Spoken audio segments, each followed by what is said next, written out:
Et bonjour aux membres du jury et bonjour à tous. Et merci de m'avoir donné cette occasion de présenter ma communication scientifique à distance. Donc, je m'appelle Pierre Metzon, je suis en quatrième année de thèse dans le domaine des sciences de l'éducation sous la direction du professeur Catherine Riss au sein du laboratoire Large.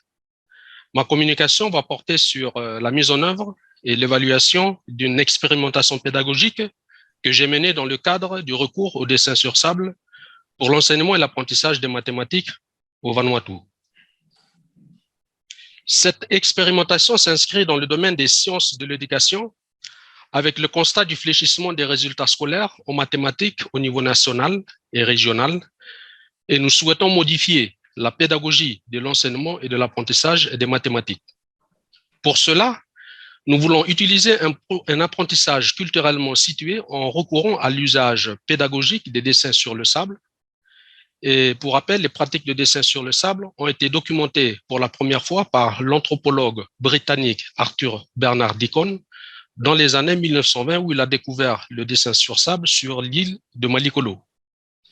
Bien qu'initialement développée au centre de l'archipel de Vanuatu, la pratique du dessin sur le sable consiste à tracer une ligne continue avec le doigt, soit dans le sable, soit sur le sol poussiéreux, généralement dessinée à travers le cadre d'une grille faite de lignes perpendiculaires, sans retracer aucune partie du dessin.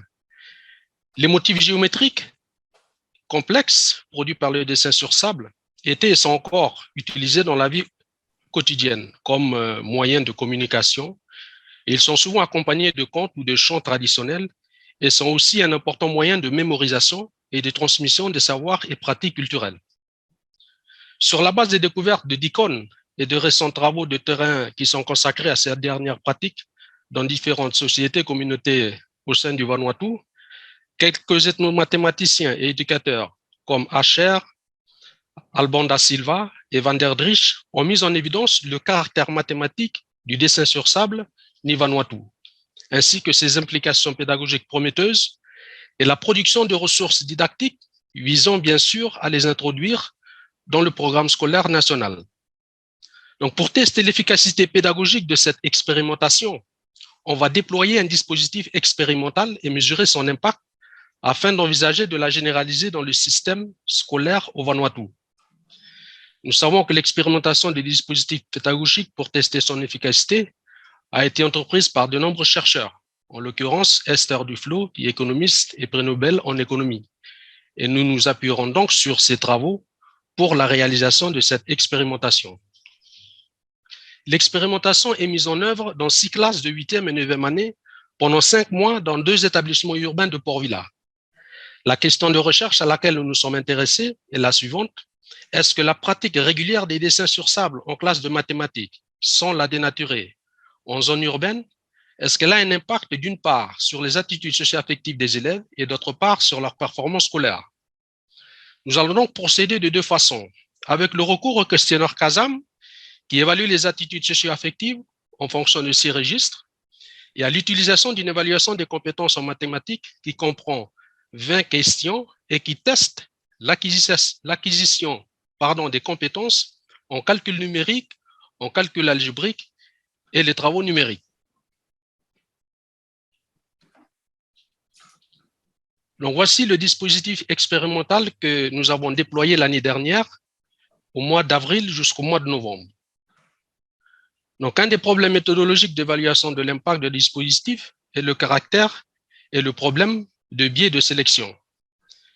Cette situation a été particulièrement examinée par de nombreux chercheurs, en l'occurrence les travaux d'Ekman, sur la question des biais de sélectivité. Donc, pour mener l'impact causal d'une politique, il faudra idéalement pouvoir le comparer le même groupe avec et sans cette politique. C'est ce que les économètres appellent généralement le problème fondamental de l'évaluation, c'est-à-dire l'impossibilité d'observer en même temps dans le même lieu les mêmes conditions macroéconomiques pour les mêmes individus, ce qui se passerait avec ou sans une politique publique particulière. Donc, pour remédier à ce problème, nous avons recours à la méthodologie par assignation aléatoire afin de tirer au sort des groupes pour comparer l'impact de notre dispositif à un contrefactuel, c'est-à-dire un groupe témoin utilisé comme groupe de référence.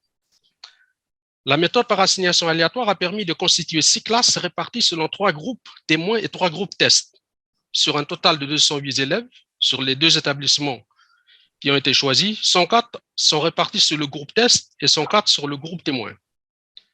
Le dispositif expérimental a démarré avec une série de formations pédagogiques avec les membres des équipes pour la conception et la mise en œuvre de l'expérimentation pédagogique. Les 2 tests sur les questionnaires CASAM et évaluation de la performance ont été administrés au groupe témoin et test avant et après l'expérimentation. Seul le groupe expérimental a bénéficié de l'expérimentation dessin sur le sable. Au vu de la distribution des 2 échantillons témoins et tests selon les 3 groupes caractéristiques, nous pouvons affirmer que ces 2 groupes sont comparables. La présentation qui est sur votre écran montre que l'analyse de la méthodologie par assignation aléatoire a été validée et a permis de constituer des groupes homogènes et comparables avant de lancer le traitement dessin sur le sable au groupe test.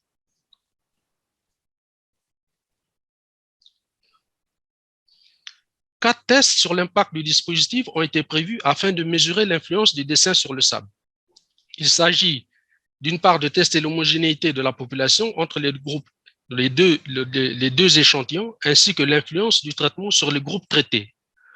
Comme il y a de nombreux élèves, on va s'intéresser aux moyennes groupes.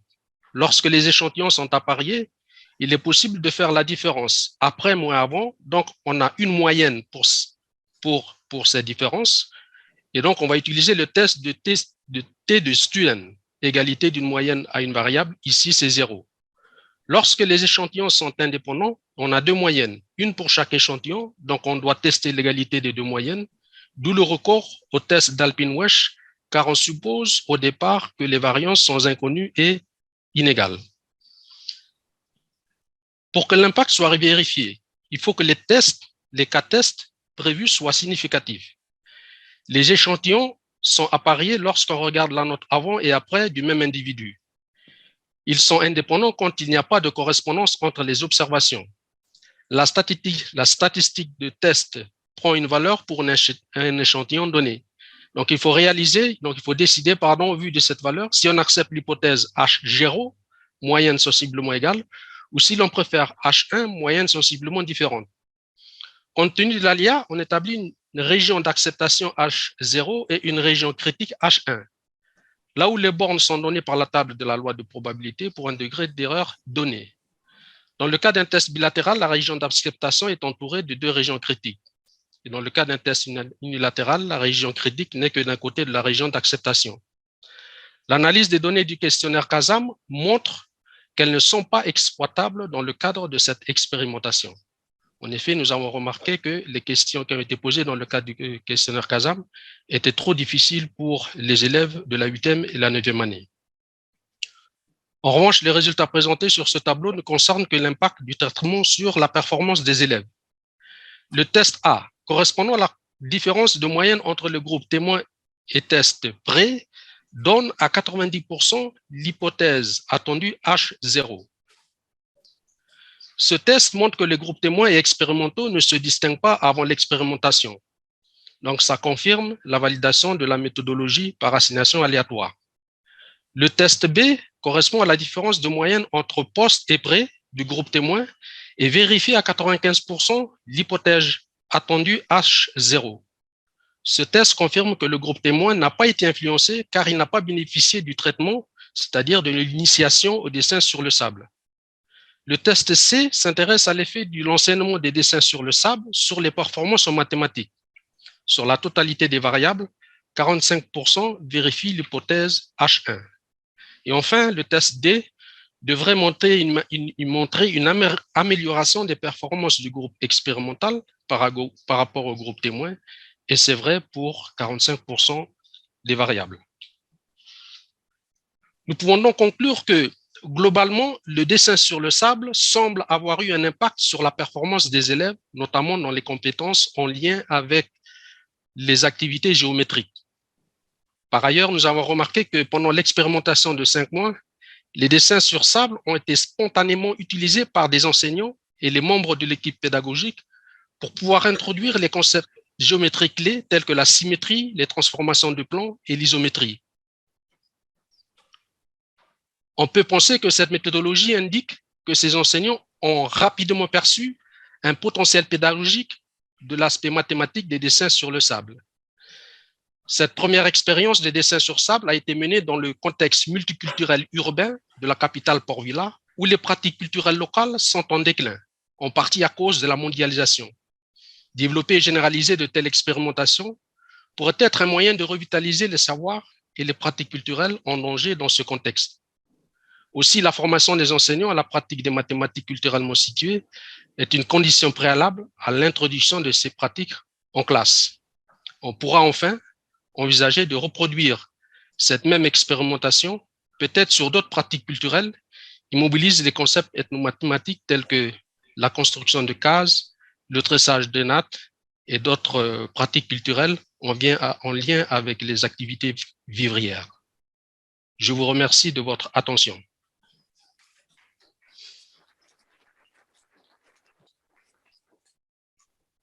Merci. Voilà, ça monte. Merci, Monsieur Médecin, donc, pour votre exposé. On vous a bien entendu, c'était clair. Et je vais maintenant me retourner vers l'Assemblée pour savoir s'il y a des questions. Le jury, peut-être d'abord.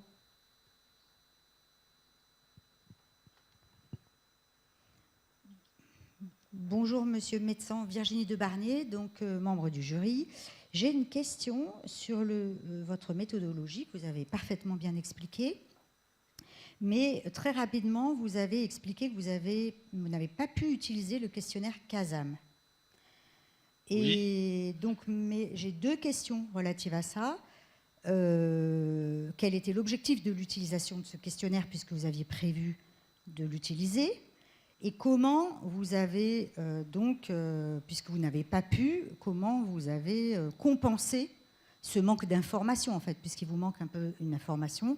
Et connaissant le questionnaire CASAM, je me dis pourquoi vous n'avez pas utilisé, ça fait une troisième question, pourquoi vous n'avez pas utilisé des parties du questionnaire? Je comprends bien que le questionnaire est trop compliqué pour des jeunes de cet âge-là, mais pourquoi vous n'avez pas pris certaines parties du questionnaire?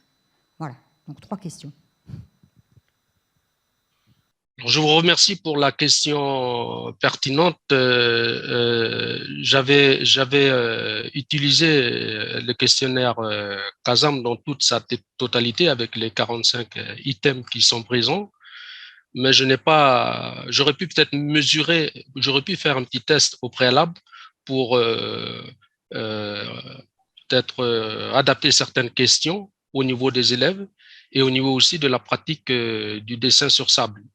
Donc, ce que j'ai remarqué, la raison pour laquelle le questionnaire n'a pas marché, c'est que on l'a traité quand même, on l'a donné avant et après, et ensuite on a mesuré les questions, les réponses des élèves, parce que dans un registre, on a 5 questions et on a mesuré la cohérence des élèves dans les réponses des élèves et on a mis en place un indicateur de compréhension à travers une matrice et on a montré en fait que dans la matrice, si l'indice de compréhension était entre 0, l'élève avait compris, si ça tendait vers 1, l'élève comprenait ça, si ça tendait vers 0, il ne comprenait pas. Donc, on avait fait le calcul et on a remarqué que uniquement sur les aspects des affects positifs et négatifs, la réponse des questions se trouvait aux alentours de 0,3. Dans les autres registres, les 5 autres registres, c'était inférieur à 0,3. Donc, on a conclu que les réponses étaient trop peut-être élevées et on aurait pu peut-être adapter les questions, même peut-être les poser en biche-la-mare pour que les élèves puissent mieux saisir le sens des questions et à ce moment-là s'attendre à des réponses plutôt cohérentes. Merci. Oui. Bonjour Pierre. Alors moi je vais avoir une question de néophyte. Je suis ni spécialiste en sciences de l'éducation et pas plus dans le Vanuatu. Vous avez démarré votre présentation en présentant une bibliographie qui datait de 1934 et on comprend à la lecture de votre conclusion que le dessin sur sable, a priori en tout cas sur Port-Vila, semblait être un savoir, une pratique en voie de disparition. Qu'en est-il en dehors des grandes agglomérations? Est-ce que finalement les résultats seraient différents auprès d'une jeunesse qui ne serait pas issue de cette grande agglomération. Je suis désolé, mais je n'entends pas vraiment la question, si elle peut être reposée, s'il vous plaît. Donc, est-ce que vous pensez que vos résultats auraient été les mêmes avec une jeunesse qui ne soit pas issue de la grande agglomération de Port-Vila, puisqu'en priori sur Port-Vila, les savoirs et pratiques culturelles sont en voie de disparition. Qu'en est-il en dehors de Port-Vila? D'accord. L'expérimentation a eu lieu, si j'ai bien compris votre question, l'expérimentation a eu lieu uniquement sur Port-Vila. Mais il n'y a pas eu, à mon avis, et en fonction de ce que j'ai connu, il n'y a pas eu d'expérimentation similaire pour tester si les pratiques culturelles dans les îles intégrées dans les établissements scolaires sont encore d'actualité. Mais ce qu'on sait, c'est que dans les régions où dans les zones culturelles où les pratiques culturelles sont encore, je veux dire, d'actualité, on a plutôt des écoles coutumières qui sont présentes et qui essayent de revitaliser ces savoirs. Mais quant à leur intégration dans le système scolaire formel, il n'y a pas eu beaucoup d'avancées là-dessus. On a commencé, au niveau du ministère de l'Éducation, ils ont commencé à introduire les enseignements en langue vernaculaire dans les classes de primaire. Mais pour le moment, l'intégration des pratiques culturelles dans les programmes scolaires, c'est vraiment un enjeu. Et dernièrement, il y a eu un colloque qui a été réalisé dans ce sens pour voir justement dans quelle mesure, par rapport à ce qui est dit dans le référentiel curriculum national, dans quelle mesure on peut intégrer ces pratiques-là. Donc, pour répondre à votre question, ce qui se passe dans les zones reculées de Port-Vila, il y a des activités qui sont en cours, mais plutôt dans les custom schools, ce qu'on appelle les écoles coutumières. Je ne sais pas si j'ai répondu à votre question. C'est pour votre réponse très claire. Merci.